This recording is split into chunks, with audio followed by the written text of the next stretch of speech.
નમસ્કાર દર્શક મિત્રો, આપ નિહાળી રહ્યા છો N24 ગુજરાતી।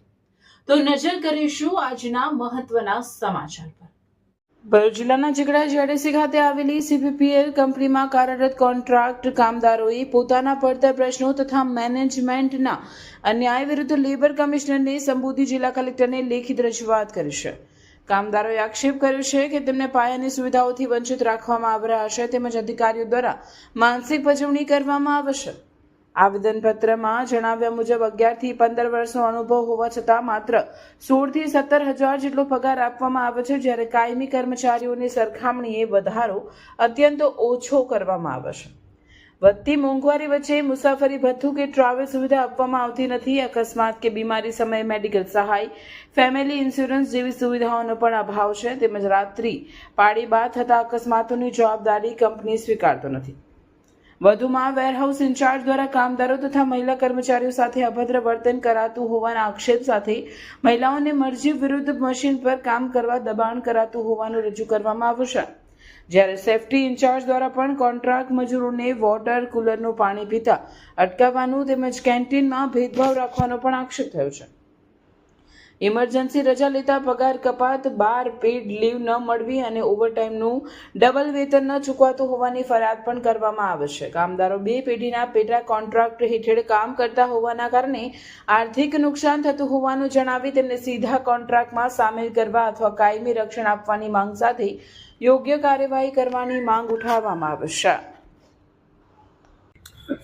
નમસ્કાર, જય હિન્દ, જય ભારત। મિતેશભાઈ પટિયાર, સામાજિક કાર્યકર્તા, BTS ATS ભરૂચ જિલ્લા પ્રમુખ। આજ રોજ જિલ્લા કલેક્ટર શ્રીને કંપનીના વર્કરોની પડતર માંગને લઈને આવ્યા છે। ઝઘડિયા GIDC માં આવેલી સેન્ટ ગોબિન નામની જે કંપની છે, જેની અંદર ઘણા બધા વર્કરો કામ કરે છે, 150 થી વધુ સંખ્યા છે જે વર્કરો હમણાં હડતાલ પર ઉતર્યા છે પોતાની માંગને લઈને। અમારી ગત રોજ મેનેજમેન્ટની સાથે વાતચીત કરવાના પ્રયત્ન કર્યા, પણ મેનેજમેન્ટ દ્વારા આ લોકોની સાથે એવું વલણ કરવામાં આવ્યું છે કે જાણે બહારથી આવેલા લોકો હોય। પરપ્રાંતીય લોકોને આપણી ત્યાં પ્રાથમિકતા મળે છે, જ્યારે સ્થાનિક લોકોને રોજગારી અર્થે ઘણી મુશ્કેલીનો સામનો કરવો પડે છે। અમારી રજૂઆત એવી છે કે આ લોકોને પૂરતો કાયદા અને સંવિધાનના દાયરામાં જે પગાર મળવો જોઈએ, જે વ્યવસ્થા મળવી જોઈએ, તમામ વ્યવસ્થાઓ મળે।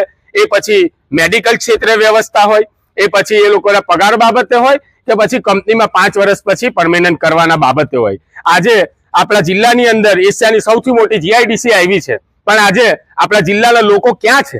આજે આપણા જિલ્લાના લોકો બહુ તો કદાચ એ લોકો હેલ્પરીમાં જતા હશે કે ઓપરેટરમાં જતા હશે, પણ આ જે બધી બહારથી આવેલી કંપનીઓ છે તે લોકો મેનેજમેન્ટમાં સ્થાનિક લોકોને જગા નથી આપતી અને બહારના લોકોની જે વિચારધારા છે, મંશા છે કે આ લોકોને ડરાઈ ધમકાઈને કામ કરાવીએ, એવી રીતે આ લોકો કામ કરાવે છે। આ લોકોનું માનસિક રીતે પણ શોષણ કરવામાં આવે છે।